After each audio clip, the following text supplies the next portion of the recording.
All right, good morning, everyone. It is morning that I'm doing this podcast. So, good morning, everyone. Welcome back to Joe's Hot Takes 25. I'm your host. I'm Joe. And today is Season 1's Episode 24. There'll only be one more episode this year for the 2025 season. But for today, we're on episode 24, and it's going to be fun. It's crazy. It's out there. It's going to be fun. It's going to be wild. So we're going to talk about Bigfoot, Yeti, and the mystery of the wild. I want to talk about Bigfoots and Yetis. I mean, come on. I even wore my hat with my pine trees on it just for this, right? This is my mountain outdoor hat. So... But this is how we have fun, right? We gotta just have some fun once in a while and not just constantly on all of these hot takes. So we'll tone it down a little bit. So let's step into the mysterious, and I say step like with big feet, right? Let's step into the mysterious. Something unknown, something that could be scary. It could be a scary campfire story, or maybe, just maybe, something real. Could it be? I'm talking about the Yeti, Sasquatch, Bigfoot, whatever you want to call them. But what are they? I know nothing about them.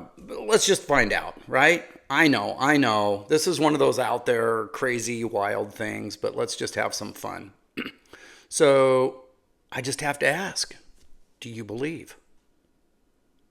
Do you believe? Now, I'll admit, I want to believe. I really do. There's even this awesome brewery in Denver, Colorado. It's called the Great Divide Brewery. And they make stickers that are these round stickers that say, I believe, with a silhouette of Sasquatch on them. And it's kind of a joke, and it's kind of serious, but it's fun. It's just fun. And I've had these stickers on my vehicles for years. Because I want to believe, but I don't know. Little about me. I grew up in Wyoming. There's bears everywhere up there. Wolves have been reintroduced to the area, and it's a wilderness area where I grew up. I grew up very close to the actual wilderness areas in the Wind River Range, and so. I don't know. It's wilderness that just stretches across all these mountain ranges, not just one. So I guess my question is, so you're telling me that when all of these miles of rugged backcountry across the United States and across our globe, actually, right? There aren't places where something big and mysterious could still be hiding? Could something be out there? Well, let's take a hike together. Let's do a little digging and maybe, just maybe, find out if these creatures are fact,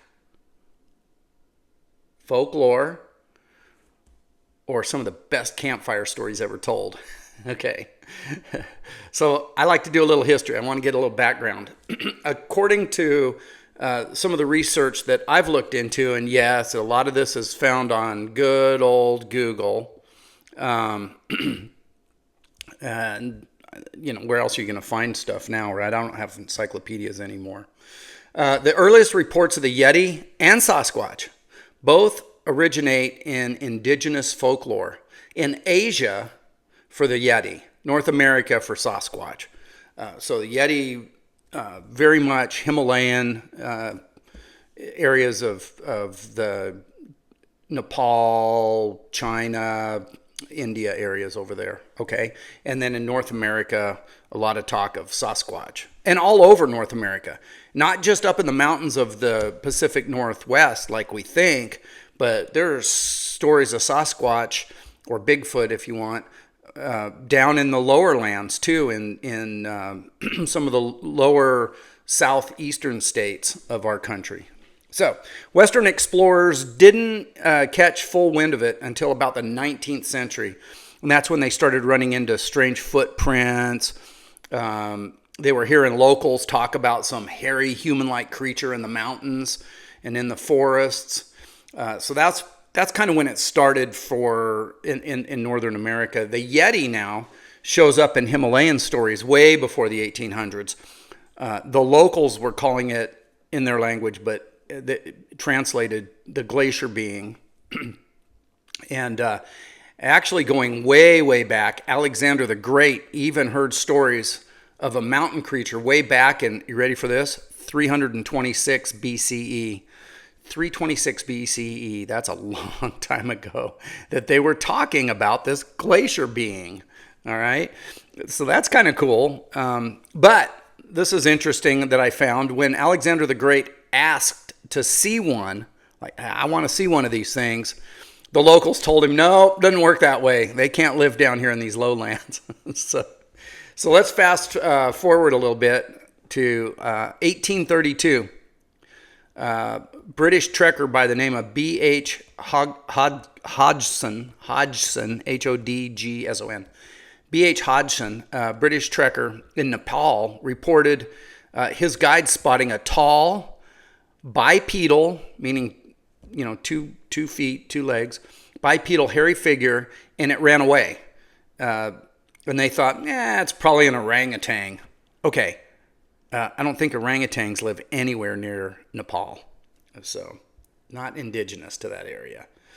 And by 1899, explorer Lawrence Waddell was recording similar stories. His guides told him about footprints left by a giant ape-like creature. Waddell insisted they were bear tracks, but even then, the legend keeps spreading. So let's come over here. Let's get out of the Himalayas and get over here into North America. The First Nation tribes of North America have been telling stories about Sasquatch, or what they called Sasquatch, or the hairy man, for centuries. The word eventually just kind of translated into Sasquatch. Explorer David Thompson in 1811 recorded huge, strange footprints up in Alberta, Canada. He thought, maybe a grizzly bear, except the prints had nails at the end of each toe. So that was kind of weird. He was like, well, they have like fingernails, not claws. They weren't bear-like. Now, let's get down a little farther south into the U.S. By 1846 in Arkansas, people were reporting a wild man, not just some Arkansas guy, but some wild man, found with, are you ready for this? A 22-inch footprint. 22 inches. That is Shaquille O'Neal plus 3 shoe sizes. That is Shaq plus 3 shoe sizes. That's a big foot. I like it. Bigfoot. And in 1864, Hudson's Bay Company, and we've all heard about these stories, but Hudson's Bay Company employees claimed that they saw multiple Sasquatches on a cliff throwing rocks down at them, actually hitting their cabin and whatnot. So honestly, that kind of sounds something more out of Planet of the Apes, maybe? I don't know. Kind of a movie. Bunch of big hairy creatures throwing rocks at you. But these stories do have deep roots. And long before Instagram filters and TikTok hoaxes, okay? So stories of Sasquatch and the Yeti have been around for quite literally centuries. And but there's something kind of strange about that. We hear about it, but have we ever seen one? I don't know. So this brings up another question. You have the Yeti in the Nepal region, in the Himalayan region. You have Sasquatch here in North America. And so I'm wondering, are these the same species? Are they the same thing? And so I did some research, and what I found out is no. Bigfoot and Sasquatch are the same, right? That Sasquatch and Bigfoot, that's just an interchangeable name. But the Yeti is different. And basically, in North American legend, the two names, like I said, Bigfoot and Sasquatch, all come from the one term. This was all coined, that term Bigfoot, back in the 1950s. And kind of caught on and people liked it. But again, Sasquatch comes from the indigenous people calling them a wild man. The Yeti, on the other hand, also known as the abominable snowman of the Himalayas. Now, Yeti is either white or gray furred and blends in really well with the snow. Supposedly, Yeti roams high altitude ranges in Nepal and Tibet. And so down here in North America, we have dark-haired forest dwellers. Mostly a lot of the sightings in the Pacific Northwest. That's the Bigfoot Sasquatch difference with the Yeti. White furred mountain dweller at 15,000 feet above sea level. That's a Yeti. So different continents, different stories. So where's the proof? This is what I want to know. Where's the proof? Because I like research. I like facts. I like to fact check. I want to know what's real and what's not. So, is there any scientific evidence to claim or to prove in any way that Bigfoot, Sasquatch, or the Yeti exist? And the short answer, no. Nope. No bodies, no bones, no fossils, nothing you could put up in a museum display case that says, here it is, folks, we've got them. We got a Yeti, we got a Sasquatch. Nothing like that. DNA tests on samples, because we've seen photos, we've heard, they found hair samples or scat samples, but these always seem to come back as either, these are the things that these have, in my research I found, they always have came back as either bear, deer, dogs, or even porcupines. Okay. So scientists point out that big animals need big territories and populations to survive. So 1 or 2 Yetis can't just run around the Himalayas and survive. They need a community. Same down here in North America. The story kind of is they really need a community. You can't have a 1 or 2 of these creatures running around. If they're not procreating, they're not building a larger group of them, they can't survive. So, and I mean, let's be honest. If we had 7-foot tall primates running around North America, I think we'd see it by now. I think we would have found remains. We would have maybe some trail cam footage, right? We'd have something better than those old photos of, that walk, that Sasquatch walk, right? And back in the trees, and it's grainy and it's shadowy and you can't really tell what it is. But here's the thing: the mystery survives. Why? Because people keep reporting encounters. People report that they see things, they find hair, they get footprints, they get grainy photos, things like that. All right. So, well, what if you see a Bigfoot? What if you see a Sasquatch? Well, if you're curious, there is a website out there that's worth checking out. And that website is BFRO. The Bigfoot Field Researchers Organization. This is real. They've got a whole geographical database of sightings and reports across the United States and Canada. So just for fun, because I'm in Arizona, I thought, well, let's pull up Arizona and let's see what's going on here. And I used to live up in Flagstaff in Arizona, which is in Coconino County. So I thought, let's take a look at Coconino County in Flagstaff, Arizona, and let's see if anybody's seen a Sasquatch there. And guess what? There are 34 documented events dating back to 1973 up in that area. Okay, that definitely hits home because, guys, I used to mountain bike, hike, jog, and hunt all through those forests around Flagstaff. North of Flagstaff, south, east, west, all around it. I lived in the forest in Flagstaff, in that area. So that's a little unnerving. I'm like, really? There's been There's been 34 documented events dating back to 1973 in the same area that I was running around the woods.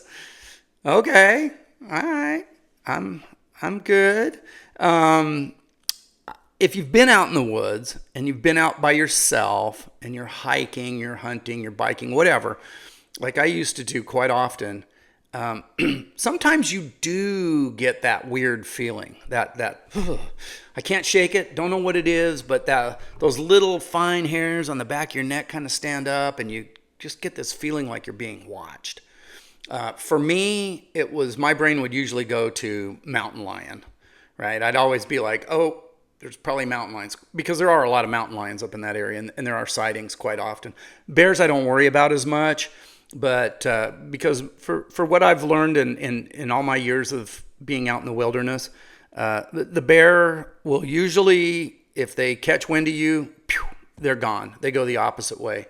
I found the same when I'm scuba diving. Sharks usually go the other way. They don't want anything to do with us.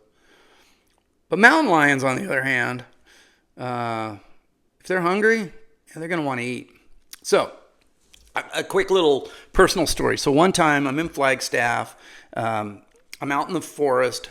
There's nobody around. It's quiet. It's midday, midweek. I'm out on a little jog, just jogging along, just enjoying life, right? Just taking it all in, the smells, everything.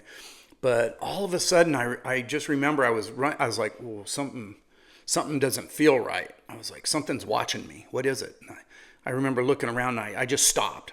I stopped and I froze, because I've learned if you stop and you stop moving and you watch, maybe you'll catch some movement from somewhere else. So I'm just standing there and I'm frozen, and my eyes are kind of going back and forth, back and forth. Like, what am I going to see? I'm scanning, right? And then I saw it, and it was furry, and its ears were perked, and its eyes were absolutely locked on me. And I controlled my breathing, and I took a deep breath, and then I smiled, because what I was looking at and what was looking back at me was a fox.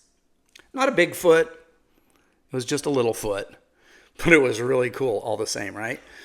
So, little fox and I kind of stared at each other for a minute, and then we were just like a couple of runners sizing each other up. And then he jumped off of the little rock he was sitting on and bounced off into the forest, and I continued on my jog. But that was a real feeling I had. I thought, something's watching me. And we've all had those feelings. It's crazy. It's like, is there really something out there? Is there really something out there that's looking at me, watching me? Are there things out there in the forest are there Sasquatch out there? Are there Bigfoots that we just don't know about? I got to say, I want to believe, but I'm just finding through my research that the answer is just, nah, they're not out there. But if you do think you see one, again, you can report to BFRO, and that is the Bigfoot Field Researchers Organization. They have a website. It's kind of fun. Check it out. It's just fun. And that's what this is all about. This is just for fun, right? All right. So, how about this deeper question about Bigfoots and Yetis? Why do these legends keep hanging on? Like, here we are. It's 2025. We know with a pretty high degree of certainty that these creatures do not exist. There's no photographs. There's no bodies. There's no bones. There's nothing. I mean, really, we don't have anything, just stories. So, why do these hold on? Well, some psychologists say that it's rooted into human evolution. For thousands of years, humans lived with the constant fear of predators. So think back 1,000 years ago, and we didn't have. There's a show out there called what was it? What's the name of that show? I can't remember now. Basically, they take people and they drop them in the wild, and a lot of times it's in Canada, in grizzly country where there's a lot of bears and stuff. And they drop these people off, and the idea is you survive. Who can survive out there the longest? And you get a few things with you, but you don't get a rifle. You get a bow and arrow, maybe a hatchet, fire things to build a fire, saw so you can cut wood, things like that. And these people will live out there for 2 to 3 months. Some of them will harvest large animals, moose, deer, a lot of fishing, things like that to survive. But even in this show, it's interesting how as humans, we're out there. We are not apex predators when we are walking around the forest with big cats, with bears, with wolves that are apex predators. And I think one of the people on the show was asked, just that question. Where do you stand in the hierarchy of survival out here with these mountain lions, bears, and wolves? And the answer kind of was, well, with weapons, I'm up there with them as an apex predator. With no weapons, I'm about the level of a squirrel. We can't fight those type of creatures. So that's all rooted up here in your mind. It's part of evolution. It's part of our fight or flight. It's part of our nature and survival mechanisms. So we used to, as humans back 1,000 years ago, we had to live with constant fear of predators.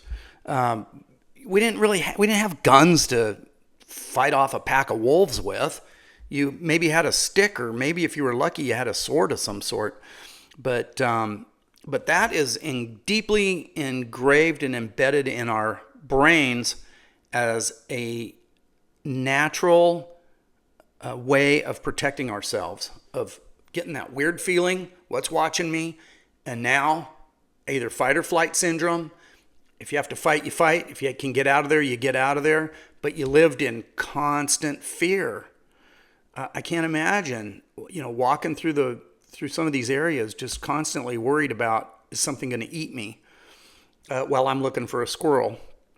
Okay, so others point out that, we want mystery. They kind of took it out of the realm of this is part of human nature and learning to protect ourselves and be cautious, but we like mystery. We love mystery. Why is Sasquatch and Bigfoot such a big deal? There's movies, there's shows, there's groups that go out looking for them because we want something. We want there to be something that science can't pin down. We want that mystery. We love that. I do. I love it. I think it's great. And, in a way, it makes us feel a little bit smaller. And, let's be real. Bigfoot sightings, a lot more fun than just finding some bear tracks, right? Okay. So, do I believe? Let me put it this way. I believe in curiosity. I believe in mystery. And I believe that campfire stories, even if they aren't true, can still be worth telling.